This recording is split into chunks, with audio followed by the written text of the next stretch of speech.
अस्सलाम वालेकुम guys, this is Mohammad Mubashir Irfan. You are watching crypto movie YouTube channel. और basically ये इस चैनल पे मेरी फर्स्ट वीडियो है। इस चैनल पे आपको क्या क्या देखने को मिलेगा, सबसे पहले मैं आपको एक शॉर्ट इंट्रोडक्शन देता हूँ। इस चैनल पे आपको तकरीबन तमाम क्रिप्टो के रिगार्डिंग आपको टीए कोर्सेज अवेलेबल होंगे, आपको एनएफटी के रिगार्डिंग कोर्सेज अवेलेबल होंगे, और ये सब चीज़ें यहाँ पे जो होंगी वो बिल्कुल फ्री आपको सिखाई जाएंगी। सही है। और बेसिकली आपको क्रिप्टो के बारे में अगर आप बिल्कुल बिगनर हो तो आपके लिए जो यूट्यूब चैनल है वो एक तरीके से गोल्ड है। सही, क्योंकि बिल्कुल बिगनर लेवल से मैं स्टार्ट कर रहा हूँ और इसको मैं इंशाल्लाह आहिस्ता आहिस्ता करके प्रो लेवल पर ले जाऊँगा, और साथ साथ आप लोग भी सीखते जाएंगे। और आज की जो मेरी वीडियो है वो है ब्लॉकचेन के रिगार्डिंग। इसके बाद मेरी और भी बहुत सारी वीडियोस आएंगी। एनएफटी को आप कैसे, एनएफटी के ऊपर पूरा कोर्स है कि आप उसको फ्री में कैसे बना के उसको फ्री में कैसे ओपन सी पे आप उसको लिस्ट करके फ्री में अर्निंग कैसे कर सकते हो। आप मेटावर्स के से किस तरह फ़ायदा उठा सकते हो। आप प्ले टू अर्न जो गेम है, आप गेमर हो, अगर आप गेम खेल के पैसे कमाना चाहते हो और वो भी मंथली अच्छे खास है, तो आप कैसे कर सकते हो। वो सारी चीज़ आपको इस यूट्यूब चैनल पर मिलेंगी। ओके। सो अगर आपने सब्सक्राइब नहीं किया तो आप लोग सब्सक्राइब कर दें। मैं आपसे डिमांड नहीं करूँगा कि आप सब्सक्राइब करें। अगर आपको पसंद आता है मेरा कंटेंट देन आप सब्सक्राइब ज़रूर कीजिएगा। ओके। सो आज जो हमारी वीडियो है वो है सबसे पहली वीडियो, और ये वीडियो है ब्लॉकचेन टेक्नोलॉजी के ऊपर। क्योंकि इस चैनल के ऊपर हम जितनी भी चीज़ें पढ़ेंगे, जितनी भी चीज़ें मैं आपको बताऊंगा, चाहे वो क्रिप्टो करेंसीज हो, मेटावर्स हो, एनएफटी हो, डाओ हो, या वेब 3 कुछ भी हो, उन सबका जो ताल्लुक होगा, उन सबकी जो बैकबोन होगी वो ब्लॉकचेन होगी। क्योंकि जितनी भी चीज़ें हैं ये सब कुछ ब्लॉकचेन के ऊपर बनी हुई हैं। तो ब्लॉकचेन क्या है, इससे पहले मुझे आपको ये समझाना पड़ेगा। ओके। सो आओ वीडियो को स्टार्ट करते हैं। सबसे पहले आप अगर ब्लॉकचेन वर्ड को यहाँ पे अगर आप पढ़ते हैं, सही है, तो ये दो अलग अलग वर्ड्स हैं। मतलब ब्लॉक, ब्लॉक यानी डब्बे, यानी खो के अगर आप उर्दू में कहो। ओके। और चेन मतलब अगर एक डब्बे के साथ दो डब्बे कनेक्ट हो जाए तो वो ब्लॉक्स की चेन बन जाती है। सही है। अब ब्लॉकचेन का जो मेन पर्पस है मैं आपको बिल्कुल एनिमेशंस के साथ समझाऊंगा, जरा ये रुकें, पहले आपको एक शॉर्ट इंट्रोडक्शन दे दूँ। ओके। अब ब्लॉकचेन का जो मेन पर्पस है वो ये है कि बीच में दो लोगों के बीच में ट्रांजेक्शन हुई है, मतलब जो दो लोगों के बीच में किसी प्रॉपर्टी की डील हुई है या किसी भी चीज़ की ट्रांजेक्शन हुई, किसी भी किस्म की, इवन वो 1 रुपए की ही क्यों ना हो, उसके बीच में से सेंट्रलाइज अथॉरिटीज को हटा दिया जाए और दो लोग एक टेक्नोलॉजी के ऊपर डिपेंडेड हो। सही है, जो कि डिसेंट्रलाइज हो। अब यहाँ पे अगर आप प्रॉपर्टी बाय करते हो, ठीक है, किसी से, तो आपको ब्रोकर की लिंक चाहिए होती है। सही है, ताकि आपको सामने वाले का पता चल सके कि ये बंदा मुझे पैसे देगा, पैसे इसके पास आएंगे फिर मेरे पास आएंगे, वरना ये क्या पता पैसे देके मुकर भी तो सकता है ना। तो बीच में अगर कोई ट्रस्टेड ब्रोकर होगा तो मेरे लिए काम आसान हो जाएगा। लेकिन ऐसा भी तो हो सकता है कि वो पैसे देके ब्रोकर को भी खरीद ले और आपके साथ फ्रॉड कर जाए और आपके पास कोई प्रूफ ना हो। पेपर वर्क भी यहाँ पे तो सब कुछ फेक हो जाता है ना। बहुत आराम से आपको स्कैम कर दिया जाता है, क्योंकि ऐसा ही हो रहा है आजकल। ठीक है। तो ये क्या है, सेंट्रलाइज अथॉरिटी वो क्या थी, ब्रोकर जो था वो सेंट्रलाइज अथॉरिटी थी। सही है। तो उसको हटाने का यहाँ पे मेन पर्पस है ब्लॉकचेन का। अब दो लोग आपस में प्रॉपर्टी बाय करते हैं और यही ट्रांजेक्शन जो ही वो ब्लॉकचेन के ऊपर हो जाए तो उसको कोई चेंज नहीं कर सकता। और अगर वो बाद में बंदा मुकरेगा तो आप उसको ट्रांजेक्शन हैश दिखा सकते हो कि ये देखो भाई, हमने इस डेट को ये ट्रांजेक्शन की थी और ये ब्लॉकचेन के ऊपर सेफ है, और तुम इसको हैक भी नहीं कर सकते। तो ये बेसिकली मेन पर्पस है ब्लॉकचेन का यहाँ पर। तो अब एनिमेशन से समझते हैं। सबसे पहले यहाँ पे क्या होता है, अब जैसे मैंने छोटी सी एग्जांपल ये क्रिएट की है कि यहाँ पे सबसे पहले अहमद ने मुझे एक दफ़ा 500 रुपये का उधार दिया। सही है, मैं मुबशिर और अहमद, मैंने यहाँ पे अपना ही नाम यूज़ किया। ओके। अब अहमद ने मुझे 500 रुपये दिए और उसने कहा कि यार मुझे तुम ये पैसे 3 दिन बाद दे देना। मैंने कहा चलो ठीक है, मैं ये तुम्हें पैसे 3 दिन बाद दे दूंगा। तो उसने कहा ओके। उसने मुझे 500 रुपये दिए और मैंने लिए और मैं निकल गया। अब उसने 3 दिन बाद बोला भाई मुझे मेरे पैसे दो। मैंने बोला कौन से पैसे भाई, कोई प्रूफ है तुम्हारे पास जो तुमने पैसे दिए थे? तो बोलेगा अरे मैंने तुम्हें दिए तो थे, सिवाय कसम के अलावा उसके पास उस वक्त कोई प्रूफ नहीं होगा। तो वो कहेगा यार तुम ये नहीं, ये मैंने तुम्हें दिए थे। कोई तो मैं यही कहूँगा ना यार, कोई प्रूफ तो दिखाओ, कोई ट्रांजेक्शन, कोई हिस्ट्री कुछ तो दिखाओ। तो फिर उसके पास कोई प्रूफ नहीं होगा और वो चले जाएगा। सही है। और यहाँ पे स्कैम हो जाएगा उसके साथ कि मैंने उसके साथ स्कैम कर लिया। ओके। अब अगर बीच में हम कोई सेंट्रलाइज अथॉरिटी ले आते हैं, अब जैसे बीच में मैं अपना एक दोस्त ले आता हूँ, सही है, एक दोस्त जो उसका भी और मेरा भी है। अब अहमद उसको पैसे देता है, बोलता है कि यार 500 रुपये इसको दो और तुम गवाह रहना कि क्या कहते हैं मैंने इसको पैसे दिए। सही है। तो सेंट्रलाइज अथॉरिटी जो होगी, हमारा जो बीच में दोस्त होगा, वो कहेगा ठीक है। अब मैं क्या करता हूँ, 500 रुपये जो मुझे मिले हैं, वो जो बीच में हमारा दोस्त था जो कि सेंट्रलाइज था, उसको मैं 100 रुपये रिश्वत दूंगा और कहूँगा कि तू मेरे साथ मिल जा, इसके साथ स्कैम करते हैं। सही है। हम फिर उसके साथ स्कैम कर देंगे अहमद के साथ। अहमद बोलेगा मेरे साथ 2 दफ़ा स्कैम हो गया। सही है, सेंट्रलाइज अथॉरिटी के होते हुए भी मेरे साथ स्कैम हो गया। अब मैं क्या करूँ? तो अब अगर वही ट्रांजेक्शन मैं और अहमद ब्लॉकचेन के ऊपर करते हैं। सही है, ब्लॉकचेन बेसिकली टेक्नोलॉजी के ऊपर करते हैं, मतलब ब्लॉकचेन के ऊपर जो एक क्रिप्टो करेंसी बनाई गई, ब्लॉकचेन की खुद की करेंसी, ब्लॉकचेन के ऊपर जो इकोनॉमी बनाई गई, सही, फर्स्ट ऑफ ऑल उसको हम कहते हैं बिटकॉइन या दूसरे ऑल्ट कॉइन्स वगैरह जो भी हैं। अब वो कौन सी ब्लॉकचेन है उसके ऊपर डिपेंड करता है। अगर ब्लॉकचेन के ऊपर हमारा सबसे पहला प्रोजेक्ट बना, सबसे पहला कॉइन बना बिटकॉइन, जो सतोशी नाकामोटो ने बनाया।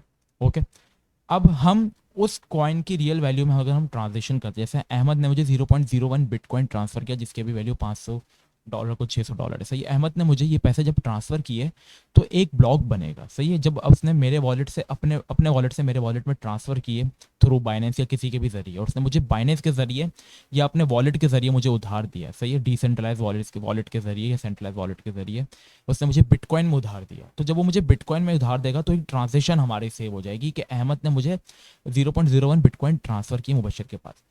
अब नीचे जब भी ये मुझे ये एक डेटा बनेगा तो उसके साथ उसका एक हैश बन जाएगा। हैश मतलब कुछ वर्ड्स होंगे, वो वर्ड्स जो होंगे वो फिंगरप्रिंट होंगे जिसमें हम दोनों का साइन होगा, आधा साइन उसका होगा, आधा साइन मेरा होगा, तो ये मिलकर एक हैश बनेगा। और जब ये हैश बनेगा तो ये फिक्स हो जाएगा।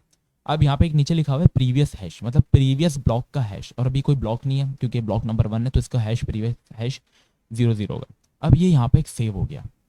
अब इसके बाद ब्लॉकचेन के ऊपर एक दूसरी ट्रांजेक्शन होती है अजमल की और उमर की। अब अजमल 0.02 बिटकॉइन उमर को ट्रांसफर करता है। सही है, तो उनकी एक ट्रांजेक्शन होती है, उसका ब्लॉक 2 बन जाता है। जितनी जितनी ट्रांजेक्शन होती जाएंगे उन सबके अलग अलग ब्लॉक्स बनते जाएंगे। ठीक है, तो अजमल ने उमर को 0.02 बिटकॉइन ट्रांसफर कर दिए और उन दोनों का भी एक हैश बन गया, मतलब उन दोनों का भी एक साइन बन गया। अब यहाँ पे अगर आप प्रीवियस हैश देखोगे तो इसका ये वाला हैश जो है और ये वाला हैश जो है, ये दोनों एक दूसरे से एक ही है। सही, ये दोनों हैश, मतलब प्रीवियस हैश इसका यहाँ पर आ गया। तो जब इसका प्रीवियस हैश यहाँ पर आ गया तो ये दोनों ब्लॉक्स जो है वो आपस में कनेक्टेड हो गए, लिंक हो गए। सही है, ये देखो दोनों आपस में लिंक हो गए। इसके बाद एक और तीसरी ट्रांजेक्शन हुई, Aamir transfer 0.001 BTC to Fatima, और इनका भी एक अलग हैश बन गया। और इसका प्रीवियस हैश जो ये वाले ब्लॉक 2 का था वो ब्लॉक 3 में आ गया। तो सारे ब्लॉक आपस में कनेक्टेड हो गए और इसी तरह सारे ब्लॉक 4, ब्लॉक 5, ब्लॉक 6, ब्लॉक 8 या ब्लॉक 100 तक बनता जाएगा और सारे इस तरह होते जाएंगे।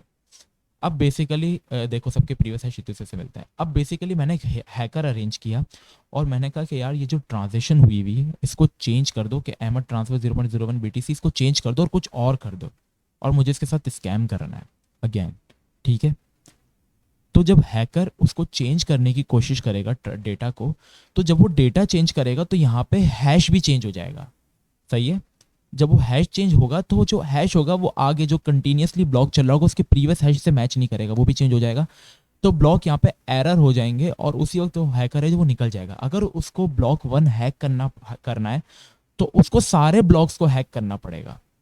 समझ रहे हैं आप? और एक एक ब्लॉक एक एक कंप्यूटर में सेव होता है। अब जैसे ये जो ट्रांजेक्शन हुई वो किसी स्पेन में बैठे कंप्यूटर सिस्टम ने अप्रूव की, ये जो कि माइनर है। माइनर कौन होते हैं? जो कि जो ट्रांजेक्शन चल रही होती है उनको अप्रूव करते हैं। जब वो अप्रूव करते हैं तो फीस में से कुछ थोड़ा परसेंटेज उनको भी मिल जाता है, उनके पास भी बिटकॉइन में चल जाता है, तो इस तरह वो बिटकॉइन को माइन करते हैं। ठीक है, माइनर ने अप्रूव किया था। अब माइनर यहाँ पे अप्रूव ही नहीं करेगा तो उसको क्या करना पड़ेगा, जितने भी जैसे समझो 100 ब्लॉक्स बने हुए, ये ब्लॉकचेन बिल्कुल नहीं है, 100 ब्लॉक्स बने हुए। अब उस हैकर को एक ट्रांजेक्शन चेंज करनी है तो उसको 100 के 100 ब्लॉक्स को, मतलब 100 के 100 कंप्यूटर्स को हैक करना पड़ेगा, जो कि अलग अलग, कोई स्पेन में, कोई पाकिस्तान में, कोई इंडिया में, कोई चाइना में, अलग अलग माइनिंग्स लगी हुई और एक एक ट्रांजेक्शन अलग अलग कंप्यूटर में हुई हुई है।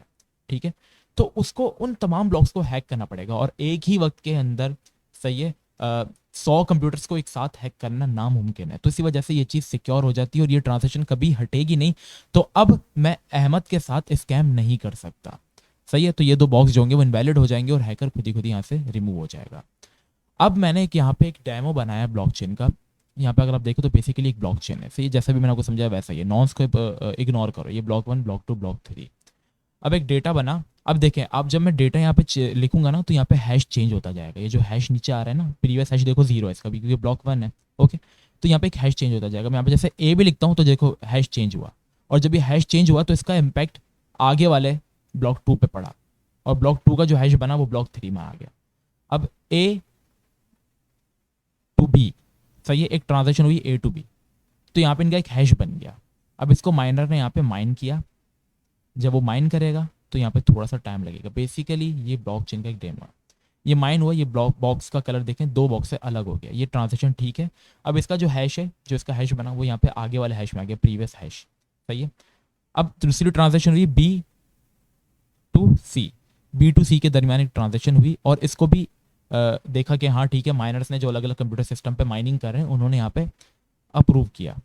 सही है, ये बेसिकली मैं फिर बता रहा हूँ, ये डेमो है, ये रियल ब्लॉकचेन नहीं है, ये आपको समझाने के लिए जस्ट बनाई गई है। तो यहाँ पे इसको थोड़ा सा टाइम भी लगता है, तो यहाँ पे थोड़ा सा वो लगेगा। देखिए 2 बॉक्स का कलर सेम हो गया। और तीसरी ट्रांजेक्शन हुई C2D। अब सबका अपना अपना हैश है और सारे प्रीवियस हैश, देखो इसका हैश इस वाले में आ गया, प्रीवियस हैश में आ गया ब्लॉक 2 के, और ब्लॉक 2 का जो हैश है वो ब्लॉक 3 में आ गया प्रीवियस हैश के अंदर। तो ये तीनों ब्लॉक्स आपस में जो होंगे वो कनेक्ट हो जाएंगे। अभी जब ये ब्लॉक 3 माइन हो जाएगा तो एक चीज़ मैं आपको दिखाता हूँ, इसको थोड़ा सा टाइम लगता है, इसको वेट कर लेते हैं। ओके, ये ब्लॉक 3 भी यहाँ पे हमारे पास माइन हो गया। अब तीनों का कलर देखे सेम है। अब मैं ब्लॉक 1 के अंदर कोई हैकिंग करने की कोशिश करता हूँ, ट्रांजेक्शन को चेंज करने की कोशिश करता हूँ। ठीक है, जब मैं ट्रांजेक्शन चेंज करूंगा तो आप देखिएगा इन दोनों के कलर चेंज हो जाएंगे और ये वाला बॉक्स जो होगा वो अलग हो जाएगा, माइन नहीं होगा, इसको माइनर जो है वो हटा देगा। सही है, अब A to B, अब यहाँ पे कर देता हूँ A to F। जब मैंने ये किया तो देखिए बॉक्स के कलर चेंज हो गए, उनके प्रीवियस हैश भी देखिए बिगड़ गए। और अब जब मैं माइन कर रहा हूँ तो खाली यही वाला बॉक्स ग्रीन होगा और दूसरे वाले बॉक्स जो होंगे उनके कलर चेंज नहीं होंगे। सही है, ये वाला बॉक्स जो है इसका कलर वही रहा और ये दोनों चेंज हो गए। तो इसको क्या करना है, अगर इसको सक्सेसफुली इसको चेंज करना है तो इसको इन बॉक्स को भी ग्रीन करना पड़ेगा, तो उनको उन 2 कंप्यूटर्स को भी हैक करना पड़ेगा। अगर मैं ट्रांजेक्शन को वापस ठीक कर देता हूँ, ट्रांजेक्शन A to B हुई थी और अब मैं माइन करता हूँ यहाँ पे वापस, तो देखिएगा कि ये सारे वापस आपस में देखिए मैच कर गए। सही है, तो बेसिकली इसी तरीके से ब्लॉकचेन हमारे पास वर्क कर रहा होता है, ये सिक्योर है। अब इसके रियल वर्ल्ड में क्या एग्जांपल हम उठा सकते हैं, अगर देखें आज के ज़माने में अगर हम इलेक्शंस करवाते हैं, सही मैं पाकिस्तान की बात कर रहा हूँ, अब इलेक्शंस कराते हैं और जब हम किसी पार्टी को यहाँ पे वोट देते हैं या किसी कैंडिडेट को हम यहाँ पे वोट देते हैं तो हमें नहीं पता होता कि यहाँ पे जो हमारा वोटिंग सिस्टम है वो ठीक है या नहीं। जब हमने वो वोट दिया तो हमें पता है कि सामने वाली जो, अब देखो हमें एक सेंट्रलाइज अथॉरिटी पे बिलीव करना पड़ता है, वो होती है इलेक्शन कमीशन ऑफ पाकिस्तान। सही है, वो काउंटिंग करती है, देन फिर वो हमें एक बता देती है, रिपोर्ट दे देती है कि इसके वोट सबसे ज़्यादा है इस इलाके में और ये यहाँ पे PM बन चुके हैं। तो काफ़ी जो लोग होंगे वो अगेंस्ट हो जाएंगे कि यार हमें तो इस पर बिलीव करना पड़ रहा है, क्या पता यहाँ पे धांधली हुई हो, चिटिंग हुई हो। काफ़ी लोग अभी भी आपको ये बोलते हुए नजर आते होंगे इनके पाकिस्तान में कि यार ये धांधली हुई, इसको नहीं होना चाहिए था। ठीक है, तो ये चीज़ आपके सामने। अगर उसी चीज़ को ब्लॉकचेन के ऊपर कराया जाए, अगर उसी वोटिंग सिस्टम को ब्लॉकचेन के ऊपर कराया जाए कि इसने इसको वोट दिया, इसको वोट दिया, तो वो ब्लॉक बन जाएगा और उसको कोई चेंज नहीं कर सकता। और बीच में जो सेंट्रलाइज अथॉरिटी थी इलेक्शन कमीशन ऑफ पाकिस्तान, वो हट जाएगी और लोगों के आप सामने वो ट्रांजेक्शन हो रही होगी। तो फिर लोग बिलीव भी कर पाएंगे कि हाँ अगर हमने लोगों ने इसको ज्यादा वोट दिए, ब्लॉकचेन में चीज रिकॉर्डेड, ब्लॉकचेन को कोई हैक नहीं कर सकता। हाँ भाई, ए पार्टी ने ए ने सी पार्टी को वोट दिया या ए ने डी पार्टी को वोट दिया, तो यहाँ पे वो माइन हो जाएगा और उसका एक ब्लॉक जनरेट हो जाएगा। तो वही ट्रांजेक्शन जो एक वोट होगा उसका एक एक ब्लॉक बनता जाएगा। तो ये ब्लॉकचेन पे जब रिकॉर्ड होगा तो इसको ना कोई चेंज कर सकता है, ये सबके सामने होगा। ब्लॉकचेन के हैश का लिंक अगर आप किसी को दे दें और वो उसको स्कैन करता है तो उसके सामने आ जाती है पूरी ट्रांजेक्शन कि हाँ इनके बीच में ट्रांजेक्शन हुई है, कोई चेंज नहीं कर पाएगा। तो लोगों के सामने होगा, तो फिर लोग तकसीम करेंगे कि हाँ यहाँ पे कोई धांधली नहीं हुई है, बिल्कुल ठीक काम हुआ है।